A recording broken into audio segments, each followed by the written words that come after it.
Price the lord. ದೇವರ ಅತಿ ಮಧುರವಾದಂಥ ನಾಮಕ್ಕೆ ಸ್ತೋತ್ರವುಂಟಾಗಲಿ. ನಮ್ಮ ದೇವರು ಒಳ್ಳೆಯವರು, ಒಳ್ಳೆತನೆ ಮಾಡುವವರಿದ್ದಾರೆ ಪ್ರಿಯರೇ.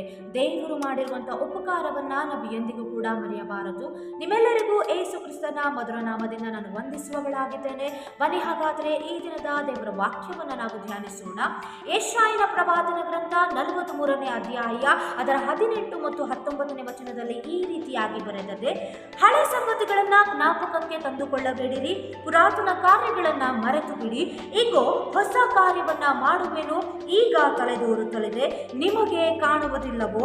ನಾನು ಅರಣ್ಯದಲ್ಲಿ ಮಾರ್ಗವನ್ನ ಏರ್ಪಡಿಸಿ ಅಡವಿಯಲ್ಲಿ ನದಿಗಳನ್ನ ಹರಿಸುವೆನು. ಪ್ರಿಯರಾದ ದೈವ ಮಕ್ಕಳೇ, ಈ ವಾಕ್ಯವು ಇವತ್ತು ನಿಮ್ಮೊಂದಿಗೆ ಮಾತನಾಡುವುದಾಗಿದೆ. ಏನಪ್ಪಾ ಅಂದ್ರೆ, ಹಳೆ ಸಂಗತಿಗಳನ್ನ ಜ್ಞಾಪಕಕ್ಕೆ ತಂದುಕೊಳ್ಳಬೇಡಿರಿ. ಪ್ರೀತಿಯ ದೈವ ಮಕ್ಕಳೇ, ಇವತ್ತು ನಮ್ಮಲ್ಲಿ ಅನೇಕ ಜನರು ಇನ್ನೂ ಇದ್ದಾರೆ. ಏನಪ್ಪಾ ಅಂದ್ರೆ, ಅವರ ಜೀವಿತದಲ್ಲಿ ನಡೆದಿರುವಂತಹ ಹಳೆಯ ಸಂಗತಿಗಳನ್ನ ಅವರು ಹಿಡಿದುಕೊಂಡು ಅವರ ಜೀವನವನ್ನೇ ಕಳೆಯುವಂತಹ ಜನರಿದ್ದಾರೆ ಪ್ರಿಯರೇ. ಆದರೆ ದೇವರ ವಾಕ್ಯವು ಹೇಳುವಂಥದ್ದಾಗಿದೆ, ಹಳೆಯ ಸಂಗತಿಗಳನ್ನ ನೀವು ಜ್ಞಾಪಕಕ್ಕೆ ತಂದುಕೊಳ್ಳಬೇಡ್ರಿ, ಅಂದರೆ ಅದರ ಕುರಿತಾಗಿ ನೀವು ಆಲೋಚನೆಯೂ ಕೂಡ ಮಾಡಬೇಡ್ರಿ ಎಂಬುದಾಗಿ, ಪುರಾತನ ಕಾರ್ಯಗಳನ್ನ ಮರೆತು ಬಿಡಿರಿ ಎಂಬುದಾಗಿ. ಇವತ್ತು ಅನೇಕ ಜನರು ಇನ್ನು ಅದೇ ಹಳೆಯ ಜೀವಿತದಲ್ಲಿ ಜೀವನವನ್ನು ಮಾಡ್ತಾ ಇದ್ದಾರೆ. ಇನ್ನು ಅದೇ ಹಳೆಯ ಚಟದಲ್ಲಿ, ಇನ್ನು ಅದೇ ಶಾಪದಲ್ಲಿ, ಇನ್ನು ಅದೇ ಒಂದು ಬಂಧನದಲ್ಲಿ ಅವರು ಏನ್ ಮಾಡ್ತಾ ಇದ್ದಾರೆ ಪ್ರಿಯರೇ, ಜೀವಿಸ್ತಾ ಇದ್ದಾರೆ. ಆದರೆ ದೇವರು ನಮ್ಮ ಪ್ರತಿಯೊಂದು ಬಂಧನವನ್ನ ಬಿಡಿಸಲಿಕ್ಕೆ ಬಂದಿದ್ದಾನೆ. ನಮ್ಮ ಹಳೆಯ ಜೀವಿತದಿಂದ ನಮ್ಮನ್ನ ನೂತನ ಜೀವಿತಕ್ಕೆ ಆತನು ತರುವಂತ ದೇವರಾಗಿದ್ದಾನೆ ಪ್ರಿಯರೇ. ಈಗೋ